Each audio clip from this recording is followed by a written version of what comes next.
In Argentina, people can get emotional about a lot of things, like soccer, beef, soccer. But there's one experience that stands apart: the war over the Falkland Islands, or as Argentinians refer to them, las Islas Malvinas. It was a chaotic war with the United Kingdom back in 1982, waged to stake claim to these tiny islands off the southern tip of Argentina. The UK won. Roberto Herscher was one of the Argentine soldiers who fought and survived. Nunca pensé que iba a volver al lugar de mis peores memorias, pero lo hice. More than 2 decades after the war ended, Roberto wanted to face his trauma from the war and write a book about what happened on those islands so long ago. So he decided to return to the islands. But of all the people he planned on meeting there was one he wasn't expecting. Me hice un nuevo amigo. Un amigo que hace muchos años fue mi enemigo.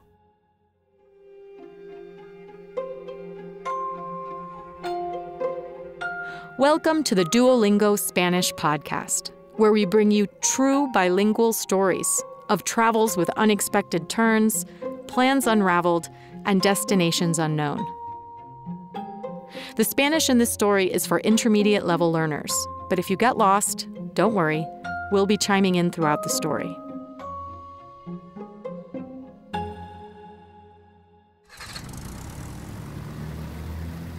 When Roberto returned to the Falklands in the winter of 2006, the first thing he saw through the airplane window was the shape of the islands he so vividly remembered. Como dos alas de mariposa. Like 2 wings of a butterfly. Las Islas Malvinas, o Falkland Islands en inglés, están en el Océano Atlántico Sur. Argentina las colonizó en el año 1830, pero Gran Bretaña las ocupó 3 años después. Gran Bretaña, or Great Britain, and Argentina disputed their claim to the islands for more than 150 years. Until all of a sudden, on April 2nd, 1982, Argentina decided it was time to reclaim its sovereignty over them. Si quieren venir, que vengan, les presentaremos batalla. The military dictator at the time, Leopoldo Galtieri, sent in troops to take the islands by force. The Prime Minister of the UK, Margaret Thatcher, ordered her armed forces to recover them. And in less than 3 months, the British won. En ese momento, yo tenía 18 años y era un joven haciendo el servicio militar. Era obligatorio y muchos tuvimos que ir a las islas a combatir. Fueron tiempos difíciles. Muchos de mis amigos murieron. Me explotó una bomba a pocos metros de la cabeza. 18-year-old Roberto joined the military for the same reason many of his fellow soldiers joined, because it was obligatory back then. The bomb that exploded near his head, thankfully, didn't injure him. But the war did change him forever. And for the longest time, Roberto wondered if he would ever set foot on those islands again. Then one day, his son asked him about what the war was like, and Roberto realized it had been 25 years since it ended. In that moment, he decided it was time to face his old memories. Me di cuenta de que era el momento de escribir un libro sobre mi guerra. So Roberto returned to the islands. Cuando regresé a las islas, conocí a un hombre que se llama John Fowler. Es profesor de inglés.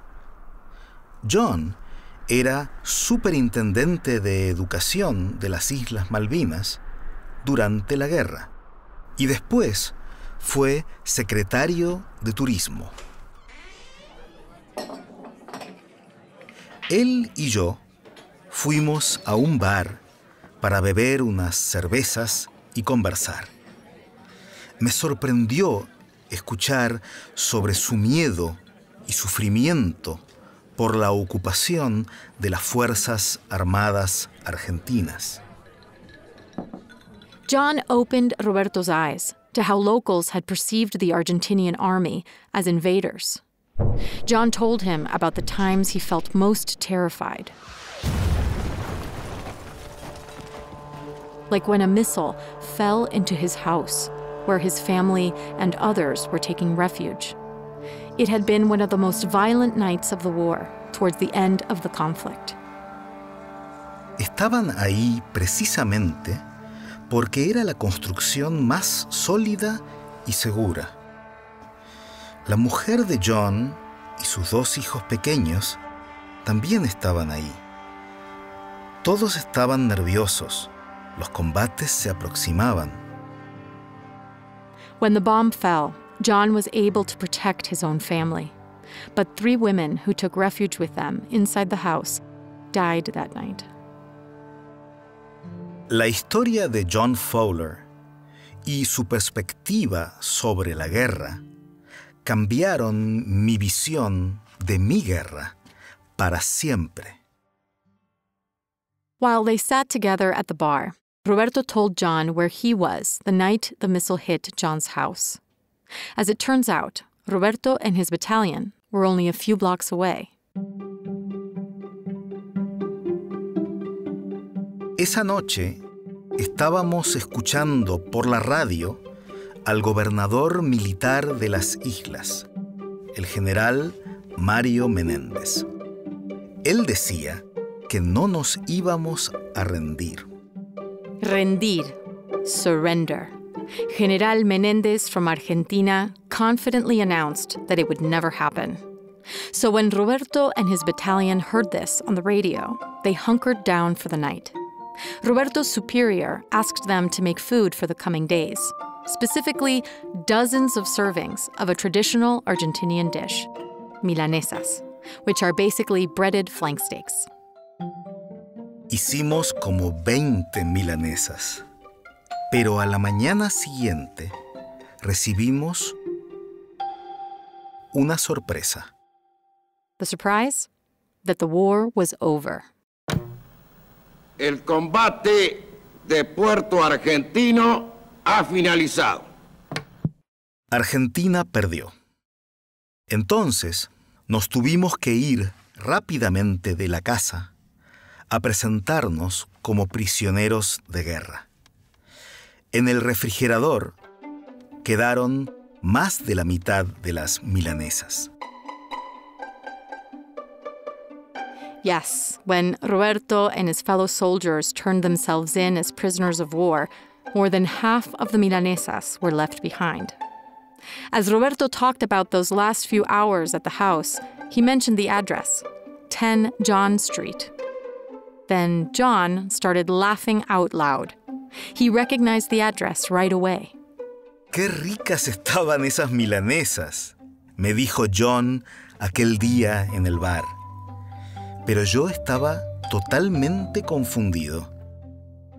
Roberto was confused because how could John know anything about the milanesas? It turns out that when John's house was damaged by the missile, he and his family were moved to another building, the very same house on 10 John Street, where Roberto had been just hours before. The house had been repossessed by the British as soon as Roberto and his battalion surrendered. Y cuando John entró a la casa, encontró, todavía en el refrigerador, nuestras milanesas. When Roberto and John finally put the pieces of their story together, they couldn't believe the coincidence. That night at the bar, they toasted the turns of fate that made their paths cross not once, but now twice.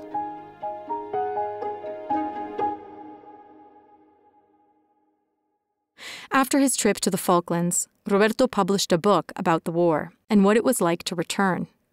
It focused on the small ship where he spent most of the conflict, a wooden sailboat named Penélope. The book is titled Los viajes del Penélope. 2 años después de mi viaje a las Islas Malvinas, John me escribió una carta. Me dijo que leyó mi libro y que le gustó mucho. También me dijo que quería ayudarme a traducirlo al inglés. Y le dije que sí. Here's a paragraph from Roberto's book, translated into English and read by John Fowler.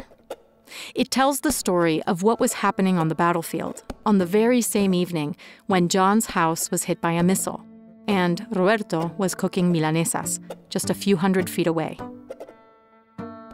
On June the 12th, the war was already lost.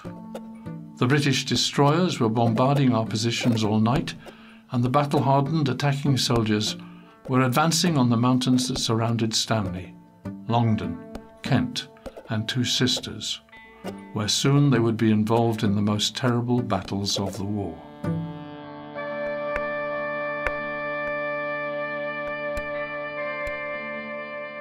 Cuando terminó de traducir el libro, John y yo decidimos irnos de vacaciones juntos. Pasamos 2 semanas en mi casa en Barcelona, España. En esos días descubrí que John Fowler no solo era un excelente traductor, sino también un muy buen compañero y amigo. One of those nights in Barcelona, over dinner, Roberto's son, José Pablo, asked again about the war. But now he wanted to hear from John. John told him about the bombings and the women who died as a result inside his home. José Pablo listened silently. He had grown up hearing Roberto's version of the war, the Guerra de las Malvinas. But this time, it was different. A few years later, John decided that he too had a book to write about his war. It's titled 1982 and All That: Difficult Questions from a Difficult Time in the Falkland Islands. John me envió su libro. Era la historia de su guerra, de cómo sus islas fueron invadidas por las Fuerzas Armadas Argentinas. Leí el libro en un día y le dije a John que quería ayudar a publicarlo en español. Los argentinos necesitaban conocer a John Fowler y su perspectiva sobre la Guerra de las Malvinas, tan diferente a la nuestra. So that's how Roberto helped John translate his book about the Falklands War. At the end of 2013, Fowler's memoir was published with an epilogue by Roberto. On that fateful evening of June 12, 1982, John and Roberto had been separated by only a few hundred feet, though they didn't know of each other's existence and were on opposite sides of a war. Today, the two men live thousands of miles apart, but they feel closer to one another than they ever imagined possible. Después de conversar, escucharnos y leernos tanto, creo que John Fowler es el amigo que quiero tener junto a mí en la próxima guerra.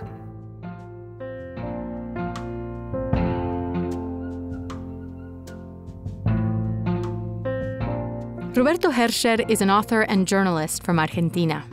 He teaches journalism at the Universidad Alberto Hurtado in Santiago, Chile, and with the Fundación Gabriel García Márquez in Colombia. You can find a link to his book about the Falklands War and a transcript of this episode at podcast.duolingo.com. There you can find other episodes in this series, and you can also subscribe at Apple Podcasts or wherever you prefer to listen. With over 200 million members, Duolingo is the world's largest online language learning platform and the most downloaded education app in the world. Duolingo believes that everyone should have access to education of the highest quality for free. Learn more at duolingo.com.